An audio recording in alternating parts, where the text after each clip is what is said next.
Alors, bonjour à tous, heureux de vous retrouver, chers amis, sur YouTube, en ce mardi 24 février 2026, 10h08, heure du Québec. Merci à ceux qui sont abonnés, ceux qui ne sont pas faits là maintenant. Merci à ceux qui m'envoient des liens et des messages toujours pertinents, intelligents et très appréciés. Merci à ceux qui vont commenter la vidéo. Dites-moi de vous regarder, écraser le petit pouce en l'air et partager la vidéo. Deux articles du Télégraphe, je pense, concernant les extraterrestres.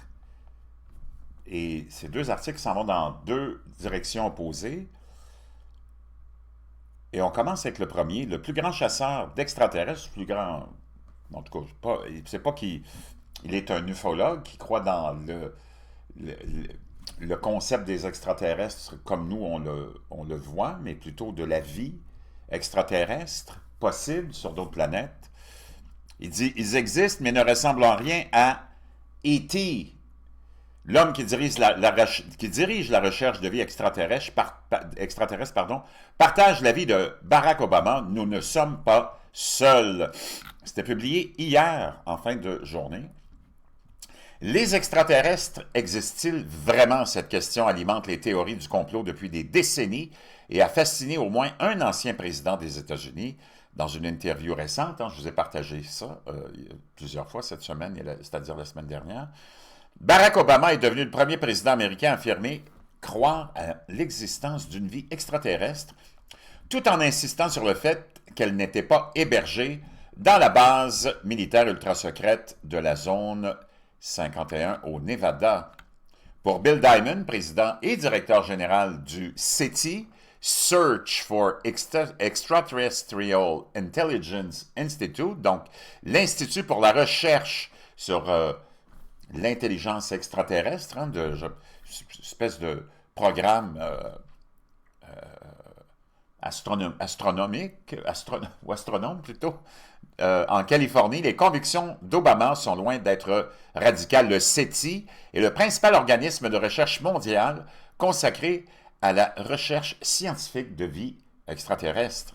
Diamond affirme que les extraterrestres existent. Oh oui, affirme le scientifique de 69 ans. Je crois fermement à l'existence des extraterrestres. Absolument, c'est d'ailleurs une des questions que nous posons lors des entretiens d'embauche au SETI. Si vous n'y croyez pas, il est probablement inutile de travailler chez nous. Le travail de Diamond consiste à superviser des équipes de scientifiques travaillant sur divers projets et à analyser des masses de données provenant des radiotélescopes à la recherche de schémas que la nature seule ne peut expliquer. Diamond prend toutefois soin de préciser ce qu'il entend par extraterrestre. Il ne parle pas de soucoupe volante ni d'enlèvement. La vie est probablement très répandue dans l'univers, dit-il. C'est lorsqu'on aborde les organismes complexes, l'intelligence et finalement la technologie que la situation change. Les conditions qui permettraient l'existence d'extraterrestres, à savoir le temps et l'évolution, ne seront probablement pas aussi fréquentes que celles qui permettent l'émergence de la vie cellulaire élémentaire.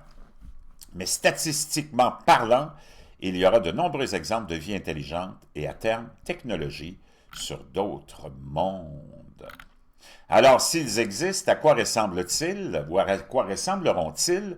Dans l'imaginaire collectif, les extraterrestres au cinéma, comme en littérature, sont de petits bonhommes sillonnant nos cieux à bord de vaisseaux spatiaux et traçant des motifs complexes dans les champs de blé. On les crop circle. Diamond sourit devant ce cliché. La réalité, selon lui, est à la fois moins théâtrale et bien plus difficile à représenter. Il nous est très difficile d'imaginer à quoi ressembleraient les extraterrestres, dit-il avant de souligner que la biodiversité de notre propre planète pourrait nous apporter des indices. Les extraterrestres pourraient même ressembler à des créatures comme les méduses, suggère-t-il. Nous avons des méduses qui, à mon avis, ont une apparence assez extraordinaire, un peu comme des extraterrestres et diverses créatures marines, des oiseaux, des reptiles, des mammifères, etc. Sur Terre, seulement l'évolution a produit des créatures qui ressemblent, blablabla. Bon. Donc, tu vois, c'est un petit peu... C'est autant du délire que tout le reste. Quand tu t'en vas là-dedans, ces gens-là sont là pour vraiment aussi t'amener dans un monde de délire. On va aller dans l'autre article que je voulais te partager. Les États-Unis utilisent les extraterrestres et les ovnis pour dissimuler des activités d'espionnage. Encore un article qui nous vient du Télégraphe, lui, c'est publié aujourd'hui. Les États-Unis utiliseraient les extraterrestres et les ovnis pour dissimuler des activités d'espionnage. L'armée de l'air américaine accusée de diffuser de fausses informations sur l'activité extraterrestre afin de détourner l'attention de ces activités néfastes. La promesse de Donald Trump de publier des documents officiels relatifs aux ovnis a intrigué les théoriciens du complot qui soupçonnent le gouvernement américain d'avoir dissimulé des preuves d'activité extraterrestre sur Terre.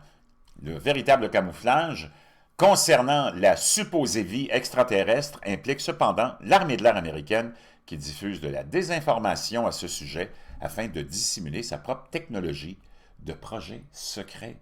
C'est la conviction du docteur David Clark, maître de conférence à l'université de Sheffield Hallam, qui a passé 5 ans à étudier des documents officiels sur les ovnis et n'a rien trouvé qui puisse lui faire croire que des extraterrestres ont visité la Terre. La véritable conspiration n'est pas que des extraterrestres aient visité la Terre, mais que la US Air Force propage ces histoires depuis des décennies, car cela constitue une couverture utile pour toutes ces activités néfastes, a déclaré le Dr. Clark, qui a dirigé le projet OVNI des Archives nationales. Je pense qu'il est clair que la US Air Force et la multitude d'agences de renseignement exploitent depuis un certain temps la croyance largement répandue du public aux extraterrestres et aux dissimulations pour cacher toute une gamme d'avions et de drones issus de projets secrets et en cours de développement.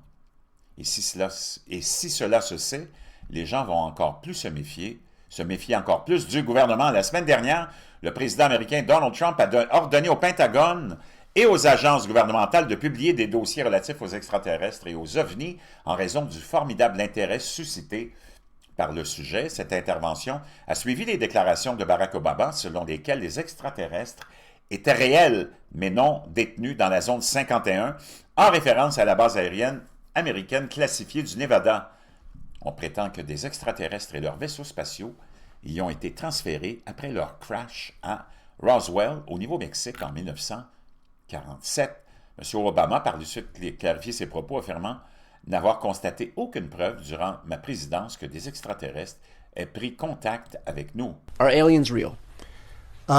They're real, but I haven't seen them, and they're not being kept in what is it? Area 51. Area 51. There's no underground facility unless there's the.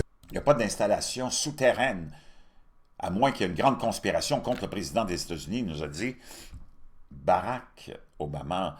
Le Dr. Clark, expert en ufologie et en folklore, a toutefois déclaré qu'il s'attendait à ce que les révélations de Trump ne soient rien de nouveau, car l'ancien président Joe Biden avait déjà entamé le processus de divulgation, tandis que la NASA avait mené une enquête sur les ovnis qui n'avait pas abouti à une conclusion définitive. Comme si on peut se fier à tous ces gens-là, naturellement. Le Dr. Clark avait déjà utilisé la législation sur la liberté d'information pour contraindre le gouvernement britannique à publier ses dossiers sur les ovnis qui comprendraient des informations sur le fameux incident survenu dans la forêt de Rendlesham, dans le Suffolk, en 1980, et sur la première étude officielle du ministère de la Défense sur les ovnis. Donc cet incident-là, c'était quand même assez aussi important que le fameux incident de Roswell. Le Roswell britannique, que s'est-il réellement passé lors de l'incident OVNI dans la forêt de Rendlesham? On ne saura peut-être jamais, probablement. C'est complètement fou, cette histoire-là. Je vais essayer de vous trouver un lien là-dessus. Lui, il n'est pas disponible. Donc, je peux vous dire une chose. Beaucoup de choses se disent et se font, mais qu'est-ce que c'est exactement? Même qu'on est rendu à penser que c'est des entités spirituelles, hein, on en parle de plus en plus, démoniaques, des anges déchus, qu'est-ce que c'est? Je ne sais pas. Selon vous, est-ce qu'ils existent? Et s'ils existent, sous quelle forme? Viennent-ils d'ailleurs ou sont-ils d'ici? Ou sont-ils des anges déchus? Mettez-moi donc ça dans la boîte de commentaires.